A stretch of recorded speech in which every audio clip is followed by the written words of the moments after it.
como eu falei para vocês, o nosso entrevistado de hoje é um grande nome, um grande homem, na verdade, um grande homem de Deus. Aleluia. Que eu aprendi a ouvir e gostar, e falei para ele hoje que ele realmente foi chamado por Deus e separado por Deus para fazer diferença nessa geração. E esse grande homem é o Anderson Freire, que está com a gente aqui em Natal, nesse programa super especial. Você é o espelho que reflete a imagem do Senhor. Não chore se o mundo ainda não notou. Já é o bastante Deus reconhecer o seu valor. Você é precioso, mais raro que o ouro puro de Ofir. Se você desistiu, Deus não vai... E a gente queria conversar um pouco sobre a sua história. Como eu te falei, o nosso programa ele fala de histórias de pessoas. E eu queria ouvir um pouco da sua história. Como foi sua infância? Como você conheceu Jesus? Como é que foi tudo isso para você? Lia, primeiramente a paz do Senhor vocês que nos assistem agora. Bom, a história do Anderson é uma história extraordinária porque foi gerado de Deus. Então assim, nasci no interior, na roça, meio canavial, minha mãe cortando cana. E sabe, minha mãe tinha acabado de ir para a igreja, eu tinha lá os meus 8 anos de idade, e ela levantava às 5 horas da manhã, fazia a marmitinha dela, subia naquele caminhão cheio de cortador de cana, eu ia atrás. E marcava muito a minha vida porque a minha mãe ela cortando cana, feliz, cantando. Eu aprendi a ser feliz nas simples coisas, nas pequenas coisas. E aí eu vim crescendo. Nossa. Minha mãe vai para casa, agora não tem muita comida, aquela coisa maravilhosa. Nunca tinha comido bife na minha vida. Eu comia o quê?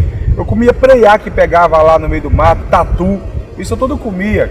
Alguns passarinhos que meu pai matava, mas não comia essas comidas maravilhosas. Enfim, fui comer bife com 10 anos de idade. Nossa. Mas eu fui valorizando as pequenas coisas. Eu quero aproveitar para falar das pequenas coisas, que eu me lembro de Ruth. Ruth cuidando de Noemi, pegando as pequenas espigas. Depois Boaz vai gostar dela, vai se casar. E um dia ela vai se tornar dona da seara também. O que Deus fez comigo lá na roça, Lia? Deus fez comigo assim. Olha só, valorize as pequenas coisas. Valorize uma katana.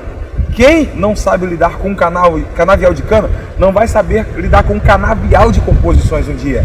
É isso que eu aprendi. E a minha história é mais ou menos assim. Comecei na roça, louvando o Senhor, minha família foi para a igreja, me levou, meus irmãos cantando, me inspirando dentro da minha casa. Anderson, onde está a sua maior inspiração? Dentro da minha casa. Sua maior referência? Dentro da minha casa. Que coisa linda, ainda mais hoje que a gente está vivendo um mundo que as pessoas elas precisam valorizar a família, né? Precisam lembrar que o que tem mais importante está do seu lado, como você falou, e às vezes a gente fica procurando a felicidade fora, sendo que ela está ali do seu lado e na verdade, além de tudo, com Deus, né? E como é que foi a sua experiência com Deus? Como é que você falou assim, meu Deus, eu realmente encontrei Deus hoje? Então, eu tinha 9 anos quando eu vi minha família, minha mãe superava muita coisa, meu pai bebia muita cachaça. Meu pai era doidão, xingava ela. E minha mãe, às vezes, ela saía de dentro de casa. Lá a gente não tinha energia, era lamparina na roça. Ela ia pro meio do mato chorar, eu ia atrás. Então eu falei, minha mãe não tem medo de ir pro escuro, eu vou atrás dela. Então ali eu falei, eu preciso de Deus. E ela me falou uma coisa muito séria, meu filho, seja fiel.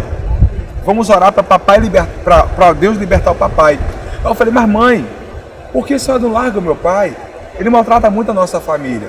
E ela falou, não, eu preciso ensinar você, porque um dia você vai precisar desse exemplo. Ensinar você a suportar. Quando vier um problema, você vai falar, mamãe enfrentou um gigante maior, então você pode vencer também. Mas qual o gigante a senhora vai vencer, mamãe? Eu vou salvar o seu pai em nome de Jesus. Hoje meu pai é cristão. Então foi naquela época que eu tive a experiência de ver a minha mãe lutando dentro de casa, vencendo o gigante. E que sabedoria da sua mãe, hein? Simples, eu entendi que Deus é simples. E as coisas, não basta ser inteligente, tem que ter sabedoria. Sabedoria é a coisa mais simples. O que é sabedoria? É o conhecimento da graça de Deus, né? Você pode ser muito inteligente, mas se você não tiver sabedoria, né? Você perde tudo. Troca, na verdade, o jardim, igual Adão. Adão, ele era um cara que tinha inteligência, mas não foi sábio.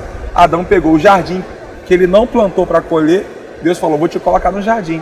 Ele vai e me toca exatamente onde não podia tocar, não teve sabedoria, né? Então, o que Deus fez com a minha vida? Ele me deu um jardim, o jardim da comunhão, da composição, da comunicação, da adoração. Eu que não sou doido de trocar o meu jardim por uma roça. Com certeza. E são poucos que têm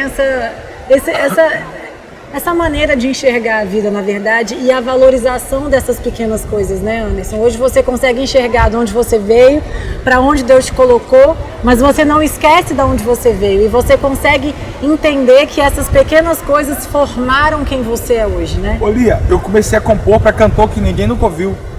Sabe o que eu descobri? Ainda faço canções para cantor que ninguém nunca ouviu.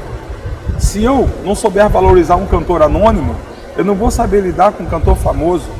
E, na verdade, anônimos para Deus é só quem não crê na salvação. Verdade. Então, o que eu preciso fazer? Eu preciso me relacionar com as pequenas coisas. É como se eu tivesse dracmas na minha casa e eu não posso perder meus valores dentro da minha casa. Se eu perder dentro da minha casa, eu vou perder lá fora e pronto, perco a minha história por causa de um momento. Verdade. E eu queria te perguntar também como é que nascem as suas composições. Além de ser um dom de Deus, eu acredito da sua relação íntima com Deus, que eu tenho certeza que você tem. Eu acho que você, quem escuta as suas músicas, a gente se sente mais próximo de Deus de uma maneira sobrenatural. Não é normal, acho que não é comum, não vou se dizer normal, mas acho que não é comum. E você, como é que nascem as suas composições? Deus fala com você à noite, Deus te acorda, como é que você se inspira assim? Se eu tivesse como me chamar de um nome, eu me chamaria de 1000 volts, ligado o tempo todo. Por exemplo, as minhas composições nascem de um momento como esse. Que momento é esse? Espontâneo. É um momento em que parece que a gente não ia se encontrar aqui. De repente eu levanto, meto a minha roupa e venho pra cá pra gente sentar, encontro uma serva de Deus. A gente começa a falar de história, relacionamento. Aí você me fala do teu pai, a gente fala da simplicidade, a gente fala do momento e fala da história. Então, já surgiu uma canção. O momento, eu não vou trocar o meu momento, eu não vou trocar a minha história pelo momento. Mais forte que as realizações é o meu relacionamento com Deus. Nossa. Então, já está fluindo, entendeu? Olhando para esse tema maravilhoso, não tem como a gente não compor. Então, não é simplesmente uma técnica para compor, é uma convivência íntima com Deus. Isso. Nós temos que carregar dentro de nós um quarto. Esse quarto é o quartinho do Eliseu, é o quartinho para a gente ouvir Deus falar, é o quartinho do profeta para descansar, é o quartinho para ficar antenado, é o quartinho para orar. Quem tem um quarto de intimidade dentro dele, vai saber lidar com a janela. E só abre janela quem está por dentro. Quem a gente coloca dentro da nossa janela, dentro do nosso quarto? O Espírito Santo. A janela não se abre por fora. Então, para me compor, eu tenho que ter intimidade com Deus. Ele entra dentro do quartinho e abre a janela do céu para me inspirar e derramar canções maravilhosas.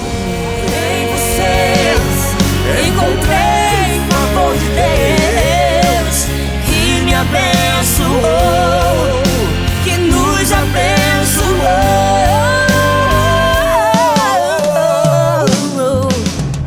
E como é que é pra você, além de tudo isso que você vive, como você falou, você compõe músicas para anônimos e você compõe música para grandes cantores. E você fez a diferença através da sua música em grandes cantores que não eram tão conhecidos, e através de uma música que você compôs, através daquela música o Brasil inteiro conheceu aquele cantor. Como é que para você ver as pessoas interpretarem aquela música, que você lembra daquele momento que você vivenciou, como você falou, você lembra de Deus falando com você e você deve olhar aquele resultado daquele trabalho, e o que você sente, assim? Como é que você olha para isso? É a finalização de um sonho, acredito, né? Eu sou muito feliz com Deus, eu me emociono, mas por que Deus ele me dá exatamente esse dom? Porque eu não vou pegar esse dom e toda vez que alguém fazer sucesso com a minha composição, eu vou falar assim, eu sou o cara, eu sou o primeiro lugar, jamais. Por que Deus me deu? Porque Deus sabe exatamente que todas as vezes que acontece isso, eu vou pro meu quartinho, vou chorar, eu vou vibrar, eu vou pular, eu vou falar que gostoso, mas toda a honra, toda a glória seja dada a ti. E o que acontece ali? Eu estava há mais ou menos há um mês no Rio de Janeiro. Eu entro numa cafeteria, um lugar de tomar café maravilhoso. Eu vejo umas meninas lá e começo a pregar para elas. E elas começam de repente a chorar e eu oro por elas. Cantam raridade, elas cantam raridade. Elas cantam raridade, cantam raridade. Uma se entrega para Jesus de uma forma louca. O meu amigo fala quem é você. Eu falei, opa, não, eu me desafio. Fala quem é você. Falei, eu me desafio o quê? Eu me desafio a desaparecer, porque ele já apareceu. Nossa. Eu não posso. Eu saí dentro daquela cafeteria, feliz, glorificando. Eu falei, doeu, foi difícil. Mas, meu irmão, a renúncia é um braço de equilíbrio para você. Aquela renúncia me ensinou a ser equilibrado. Então, como é que eu lido com tudo isso? eu glorifico o nome do Senhor. Se alguém falar meu nome, amém. Se não falar meu nome, já falou o nome dele. Amém. Então, isso que importa. Você está aqui para ser, na verdade, um servo do Senhor e está sendo instrumento dele, na verdade. Eu quero me gastar. Eu quero permitir que me gastem.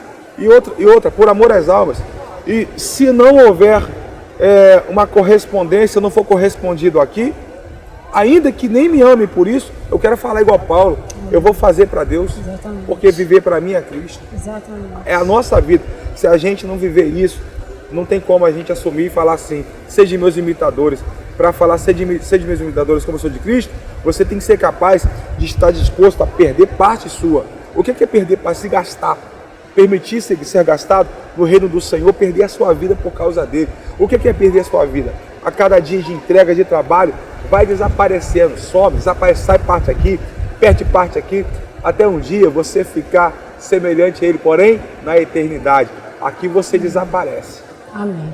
Bom, nosso papo está maravilhoso. Como eu não tenho nem o que falar de tudo isso que ele está compartilhando com a gente, você não pode sair daí, a gente já volta para o segundo bloco.